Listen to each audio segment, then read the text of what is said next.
Welcome to my channel. Try to hear the latest story. My fiancée disappeared a week before our wedding. No calls, no answers. So I sold the engagement ring and canceled all the arrangements. Then she showed up sobbing at my workplace.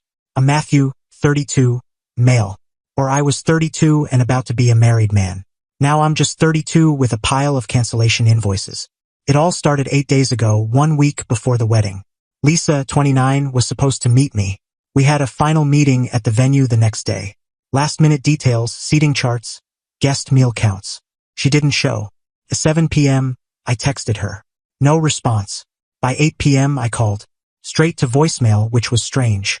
Her phone was practically an extension of her hand. By 9 p.m., a sinking feeling hit me. I called again. Voicemail. I reached out to her sister, Ashley. She hadn't heard from Lisa. I called her parents.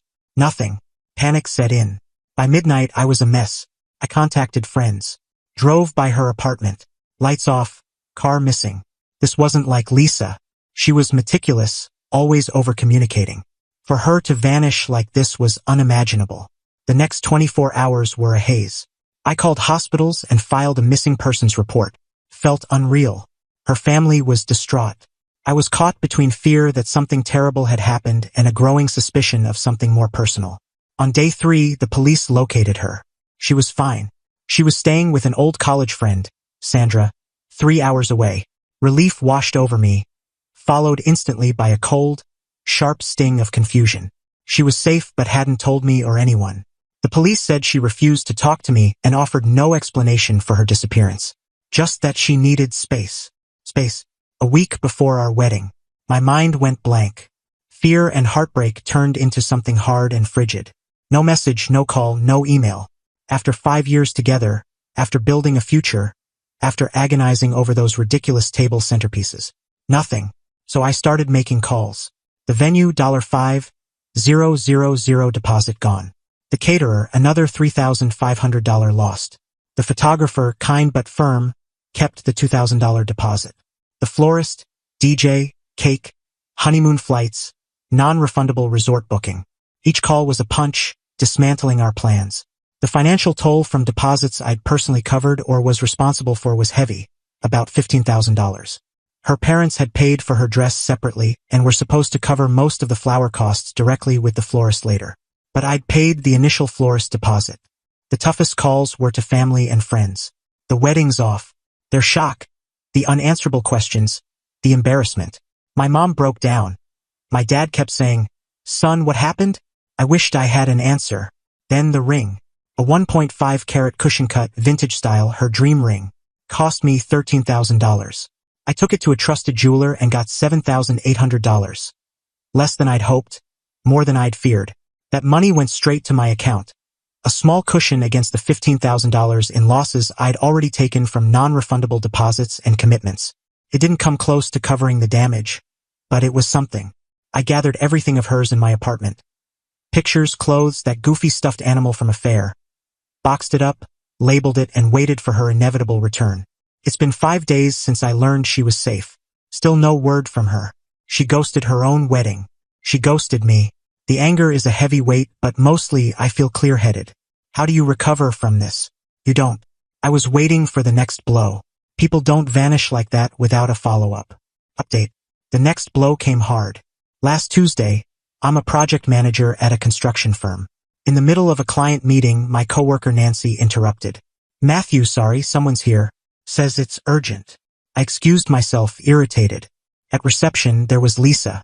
She looked like she'd been crying for days. Red eyes, disheveled hair.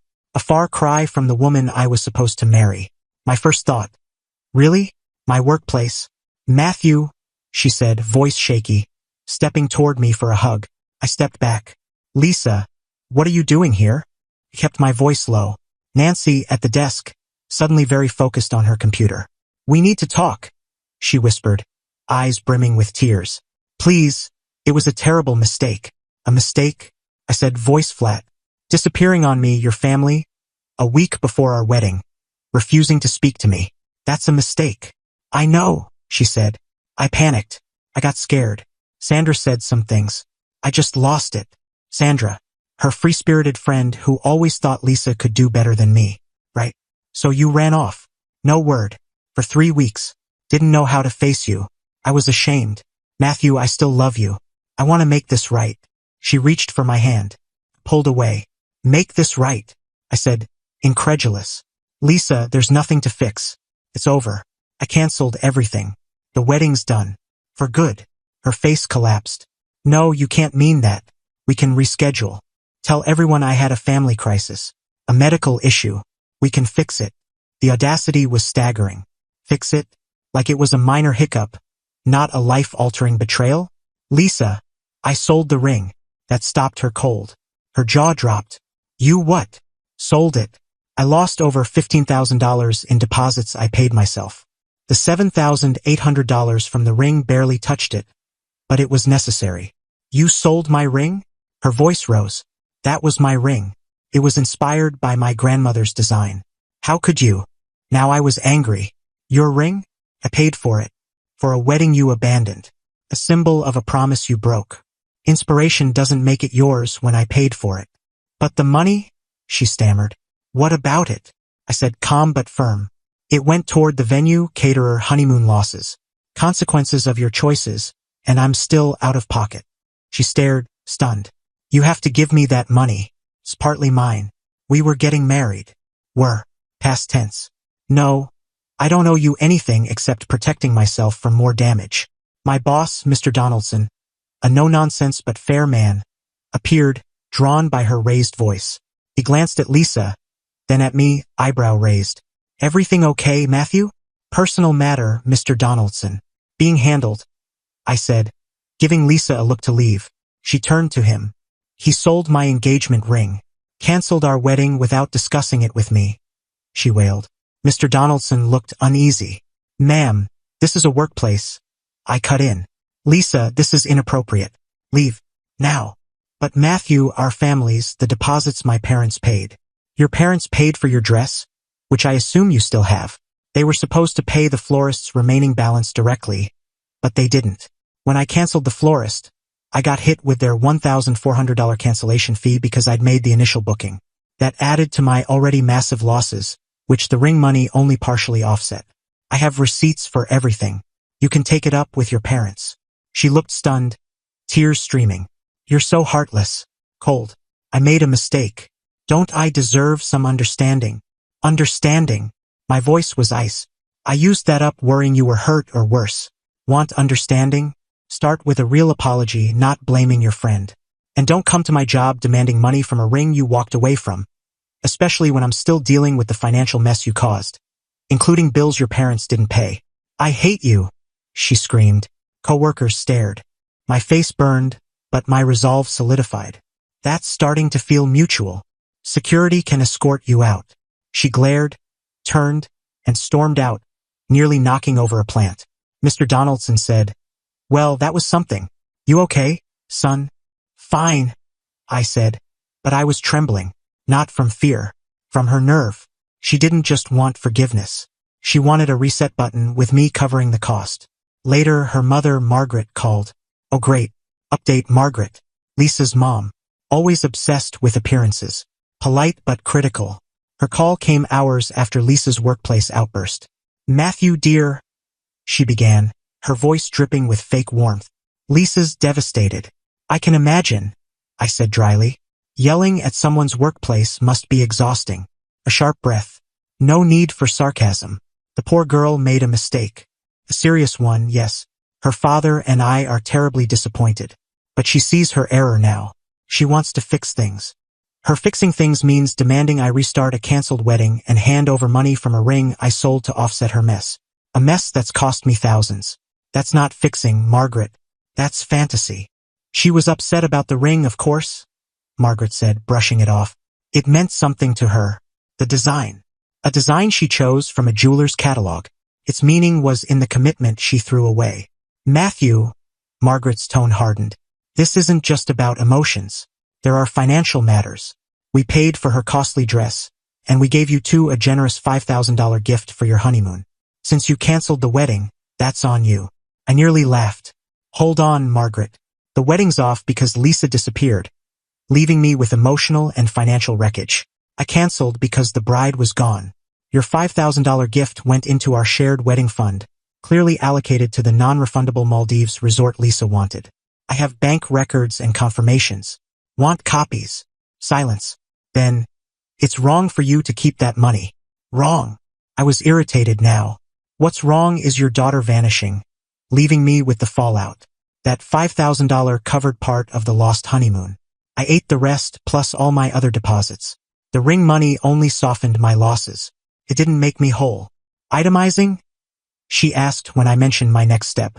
You and Christopher were supposed to pay the florist's $2,800 balance directly. Remember? You didn't. When I canceled the contract because the wedding was off, I got stuck with a 50% cancellation fee $1 for 100 since I'd paid the initial deposit. That added to my already huge losses from this disaster. I covered it on top of everything else. Outrageous. You're trying to scam us. No, Margaret, I said, voice steady but sharp. I'm stating facts. Lisa's actions caused these costs. The ring money only cushioned my direct losses. Your $5,000 went to the honeymoon we didn't take. And I had to cover the florist cancellation fee because you and Christopher didn't pay your share before Lisa vanished. There's no profit here. Just a huge headache and a broken engagement that's cost me dearly. Lisa said you're cruel, she snapped. She's right. After all she's been through. All she's been through, Margaret? What about me? Our families, friends, the worry, canceled plans, humiliation? She got scared. Young women do foolish things. She's 29, Margaret, not a teenager. Responsible people communicate, own their actions. The conversation dragged on. Unreal entitlement. She genuinely believed Lisa's regret erased all consequences, or that I should bear them. She even suggested I apologize to Lisa for selling her ring and not being supportive during her workplace outburst. Enough. Margaret, I'm done. I'm sending you, Christopher, and Lisa a detailed breakdown of all wedding-related expenses I managed or was left responsible for. It'll list payments I made, deposits I lost, and costs I covered when others didn't, like your florist bill. It'll show no one's profiting, especially me, and highlight the $1,400 florist fee I paid on your behalf. Reimburse me for it or don't, your call. But any more demands or harassment, and I'll have a lawyer send a cease and desist letter. Clear. Silence. Then, clipped. You wouldn't dare. Test me. I hung up, hands shaking. Not pleasant, but the anger felt clean. They thought they could pressure me into paying for Lisa's colossal mistake. The next day I did it. A detailed spreadsheet. Every vendor for shared costs. Every deposit I paid. Dates. Scanned invoices. Highlighted the florist cancellation fee I covered. Attached proof of the ring sale and how it only partially offset my losses. 3 copies. Sent via registered mail with return receipt. 1 for Lisa. 1 for her parents. Then the chaos. Lisa wasn't just staying with Sandra. After her workplace scene, I heard through Nancy's office gossip that Sandra told Lisa to take responsibility or leave. So Lisa was back with her parents. My spreadsheet arrived during their reunion. A text from Ashley, Lisa's sister, came days later. Matthew, Mom and Dad got your papers. So did Lisa. It's chaos here. Just wanted to say I'm sorry. You didn't deserve this. I replied, thanks, Ashley. Means a lot. The revenge wasn't cruel. It was clarity. Consequences. They wanted to twist the narrative, paint me as the villain. The spreadsheet was my truth, backed by facts. I heard Lisa tried telling mutual friends I got cold feet, was too controlling. She had to escape. After her workplace meltdown, bold. But my calm recounting her public outburst. It didn't add up. People talked. Not favorably about her.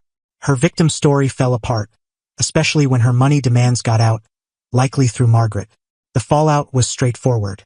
Her actions, her consequences. No theatrics, just facts. No florist fee reimbursement. Didn't expect it, but they know. And they know their demands are groundless because my records show I was left covering their share too. A small win. Update. Time's passed. Life, frustratingly, moves on. After sending that financial truth bomb, the initial storm, per Ashley, faded to quiet. Glorious, peaceful quiet. No more calls from Margaret. No dramatic, manipulative visits from Lisa. No stern emails from Christopher, her dad, who I always thought was quietly perplexed by his family. I didn't get the $1,400 for the florist fee her parents owed. Knew I wouldn't. Getting money from a self-entitled Margaret? Like teaching a fish to climb.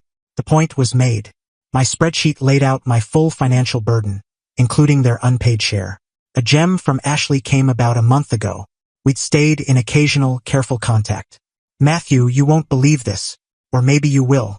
Lisa tried to get Mom and Dad to fund a healing retreat for her trauma from the wedding cancellation. Cost $3,000. I replied, "Did they?" Dad said no, straight up. Told her to start healing by getting a job and paying back what they lost on her dress alterations and other things they paid for directly. Stuff not even on your list of shared costs you covered. Mom's giving Dad the silent treatment. Lisa's a wreck. Total drama. That was better than any $1,400. Entitlement hitting a family wall. Christopher finding his spine. Good for him. Ashley's note confirmed my spreadsheet focused rightly on my direct and consequential losses. Lisa, from what Ashley and others say, isn't doing well. Her victim narrative collapsed. Her workplace outburst made her seem unstable. Her attempts to badmouth me were sloppy, easily debunked. Many former mutual friends saw her actions. Some reached out to support me. Others drifted away, which is fine. Friendships shift. She's still living with her parents, apparently. Job search isn't going well. Anything she's qualified for is beneath her after her trauma. The world isn't buying her story. For me, that spreadsheet is a keepsake. Not for money, but as a reminder. Logic, not just emotion, wins. Laying out the facts about the financial burdens I carried. As for me, the first month was tough. Not just anger, but confusion. The why? I'll probably never get a clear answer. People like her rarely make sense to anyone but themselves. But the clarity from my first steps held, like a fog lifting. I see people, situations more sharply now. Sold our old couch. Got one that's just mine. Reclaimed my space. Hit the gym more, great for stress. Reconnected with old friends. Work solid. Mr. Donaldson gave me a quiet nod of approval after the incident. Handled that well, Matthew. Small things count. Dating? Not yet. Trust feels tricky. But I'm not bitter. Working on it. Focusing on myself. Career, friends, rebuilding my way. No fancy retreat needed. Sometimes late at night, a pang of old pain hits, betrayal, the life we planned. But it fades faster now, replaced by quiet confidence. Not loud triumph, but steady certainty. I navigated a nightmare with composure. Strength. Didn't let her ruin me, my finances, or my reputation. She faced consequences, real ones. No dramatic revenge, just the natural fallout of a terrible decision. That feels more authentic, more satisfying than any spectacle. She made her mess, and now she's living in it, with her parents grumbling. I'm sleeping just fine.